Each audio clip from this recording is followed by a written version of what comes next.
Good morning, নমস্কার সবাইকে। আশা করছি সবাই খুব ভালো আছেন। আর পূজা ব্লগের নতুন একটা ভিডিওতে আপনাদের সবাইকে অনেক স্বাগত।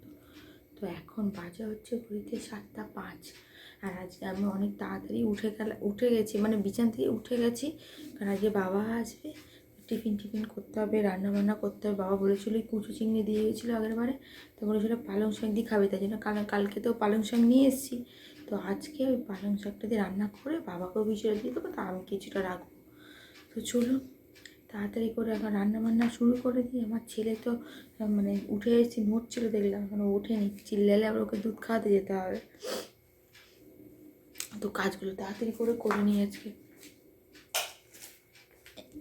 তো আমি তাড়াতাড়ি করে প্রথমে যে আজকে মুড়ি দিলাম, আজকে আর বিস্কুট দিইনি, মুড়ি দিলাম। মুড়ি দিয়ে আর এইদিকে আমি জলটা বসিয়ে ছাতুটা খেয়ে নিলাম, খেয়ে দিয়ে নিয়ে আর এইদিকে রান্না করতে চলে এলাম। তো এখন এখানে আমি রান্না করবো হচ্ছে এই যে কুচো চিংড়ি দিয়ে পালং শাক, আর টিফিনের জন্য এই গাজর আর এই ফুলকপি ভাজা, এটাই করবো। কারণ আলু তো বাবাকে দিয়ে যাবে না, তাই জন্য। আর আমার কাছে এই গাজর ফুলকপি ছাড়া পুঁই মিঠুলি আছে, বাবার আবার ইউরিক অ্যাসিড, পুঁই মিঠুলিও খাওয়া যাবে না। তো তাই জন্য এই গাজর আর এটাই আমার কাছে অপশান আছে। আর নাহলে ঘুগনি করতে হতো, তো আমি কালকে বুট কিছুই ভিজাতে ভুলে গেছি। রাতের বেলা আমার ছেলে এত জ্বালাতন করছে, তো ওই জন্য আর কিছুই করতে পারিনি। ও সেই ঘুমাবে না, খালি দুধ খাবে, ঘুমাবে না, এই করছে। রাতের বেলা অনেকক্ষণ ঘুমায় আর এই বেলার টাইমটা ডিস্টার্ব করে, তো কাজও করতে পারি না, কিছুই করতে পারি না। নাহলে পালং শাকটাও কেটে রাখতাম। এই এখন সব কাটবো, কেটে দিয়ে এই রান্না বসাবো। এই ডিম সিদ্ধটা বসিয়ে দিয়েছি, এইদিকে বেশিক্ষণ লাগবে না। ও আবার দেখলাম গিয়ে কালমাই করছি, ডাকলেই আবার চলে যেতে হবে আমার। চলুন ধাপ করে কেটে। তো এই যে তাড়াতাড়ি করে আমি গাজরটা ছোটো ছোটো করে আর ফুলকপিটা ছোটো ছোটো করে কেটে আর এই যে ভাজা বসিয়ে দিলাম, ভাজা বসিয়ে দিয়ে আর এইদিকে চিংড়ি মাছটা ভাজা বসিয়ে পালং শাকটা কেটে নিলাম, কেটে নিয়ে পালং শাকটা তাড়াতাড়ি করে নিলাম। তো পালং শাকটা বসিয়ে দিয়ে এইদিকে আমি চলে এসেছি আটা মাখতে। তো তাড়াতাড়ি করে এই যে আটা মেখে রাখলাম, যে বাবা আসলে গরম গরম রুটি করে দেবো সেই জন্য।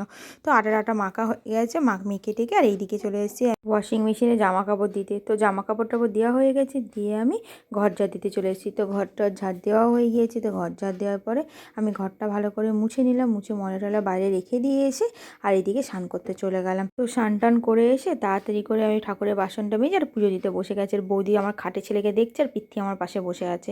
তো হয়ে যাওয়ার পরে আমি এইদিকে রুটি করতে চলে এসেছি। তো এই যে আমার বাবা এসছে, তো বাবাকে এই যে টিফিনটা দিয়ে দিলাম আর বললাম কি ওকে তুমি ধরো, আর এই যে ডাইপারটাও চেঞ্জ করে দিলাম, করে দিয়ে বাবার কাছে দিয়ে আর আমি গেলাম পাশের গ্রামে বৌদিদের বাড়িতে মাল দিতে। তো এখন আমি এই যে মাল দিতে যাচ্ছি। তোমার হচ্ছে বাবার কাছে রয়েছে আমার ছেলে, বাবা বলি বস ওকে তাদের ছুট্টি গিয়ে মালটা দিয়ে আসি। চলুন মালটা দিয়ে আসি। লিফটে চলে এসছি। Tata tata tata tata tata.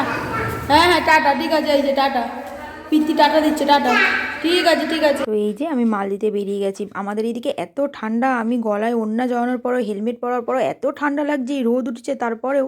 তো এখানে এসে বৌদিকে মালটাল দিয়ে আর বৌদিদের ওপরে দিচ্ছিল বড়ি, তো আমি সেইখানেই দেখতে গেলাম। এখন কি হচ্ছে দেখো, এইখানে এখন বড়ি দেওয়া হচ্ছে। এই যে বড়ি মাস্টার সব বড়ি সকাল সকাল শুরু করে দিয়েছে। এই যে বড়ি শোকাচ্ছে সব এইদিকে, এই যে কালকের বড়ি শোকাচ্ছে, আজকে এই যে বড়ি স্টার্ট হয়ে গেছে সকাল সকাল ইউটিউবে। তুমি ভাইরাল হয়ে যাবে তুমি, কিন্তু তখন কি হবে, তাহলে মিষ্টি খাওয়া দাবে ভাইরাল হয়ে। তো এখানে বড়ি হচ্ছে, আমি এসব দিতে পারি না, আমি শুধু দেখছি কি চলছে এখানে। তো চলুন। তো আমি মালটাল দিয়ে বাড়ি এসে বাবাকে ছেড়ে দিয়ে এলাম গেট অবধি ছেড়ে, আর এদিকে আমি জামাকাপড় মেলতে এসেছি। আর পিত্তি আমার হচ্ছে পার্টনার জামাকাপড় মেলতে এলেই ও চলে আসে। এই যে একবার ওপরে উঠছে, একবার নিচে নামছে, দিয়ে ওকে জোর করে নিচে নামিয়ে দিয়ে আর এইদিকে ঘরে এসে আমি মাল কাটতে শুরু করে দিয়েছি। তো তাড়াতাড়ি মালটাল কেটে নিলাম, কেটে নিয়ে আর এই মালগুলো কয়েকটা সেলাই করতে হবে, তো একটু সেলাই করতে বসার পরে আবার কয়েকটা মাল কাটলাম। তো মালটাল কাটার পরে তো এখন বাসন মাজতে চলে এসেছি। তো এখন বাজে প্রায় বিকেল হচ্ছে 4টে, 4:30, পুরো অন্ধকার হয়ে এসছে ওই যে আকাশটা। তো এই যে বাসন টাসন মাজার পরে এই যে আমার ছেলে গেছে উঠে, ওকে আমি কোলে নিয়ে চা বসাচ্ছি। তো এই যে চাটা তাড়াতাড়ি করে বসিয়ে দিলাম, আর ও নামছে না নিচে। তো যেহেতু ঘুম দিয়ে উঠেছে, তো ঘুম থেকে উঠলে একটু কোলে ঘুরতে চায়। তো এই যে চাটা বসিয়ে আর এইদিকে আমি হাতে এক হাত দিয়ে এই জলের বোতলগুলো রাখছি জল ভরবো বলে। তো তারপরে আমার ছেলেকে এই যে শুয়ে দিয়েছি আর ও খেলা করছে, আর আমি এইদিকে তাড়াতাড়ি করে জল ভরে নিচ্ছি আর ওর সঙ্গে একটু গল্প টল্প করছি। তো এই যে তারপরে জল টল ভরার পরে এই জায়গায় করে খেলাটা ঘোরাচ্ছে, আমি এদিকে মেশিনের কাজে বসেছি।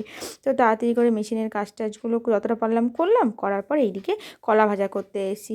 সকালে তো ভাত আর ওই ডিমের তরকারি, ডিম ছিল তো ওইটাই কলা ভাজা করলাম, তরকারিটা গরম করে নিয়েছি আর ডিমটা একটু ভেজে নিয়েছি। তো ডিমটা ভাজ দিয়ে গিয়ে আজকে গেছে পুড়ে। তো কী আর করবো, পোয়া ডিমই খেয়ে নিলাম। আমার ছেলে কাঁদছিল তখন ওকে দেখতে গিয়ে আর ডিমটা গেছে পুড়ে। তো এইবারে তারপরে খাওয়া দাওয়া করার পরে এইদিকে আমি বাসন মাজতে চলে এসেছি। তো তাড়াতাড়ি করে সব বাসনগুলো মেজে দিলাম, মেজে টেজে দিয়ে আজকে আমার ছেলেকে ডাইপার ছাড়া রেখেছিলাম। তো ডাইপার ছাড়া রাখতে প্রায় 15-16টা প্যান্ট একবারে সব ভিজে গেছে। পুরো বিকাল থেকে ডাইপার ছাড়া রাখতে গেছি 2-3 বার। তো ওকে ওর পেছনে অনেকটা টাইম গেল। তো তারপরে গিয়ে দুজনে মিলে আমরা শুয়ে পড়লাম। ভিডিওটা আজকে আমি এখানেই শেষ করলাম। ভিডিওটা কেমন লাগলো জানাতে ভুলবেন না। ভালো লাগলে লাইক কমেন্ট শেয়ার করে অবশ্যই আমাদের পাশে থাকবেন। সবাইকে অসংখ্য ধন্যবাদ ভিডিওটি সম্পূর্ণ দেখার জন্য।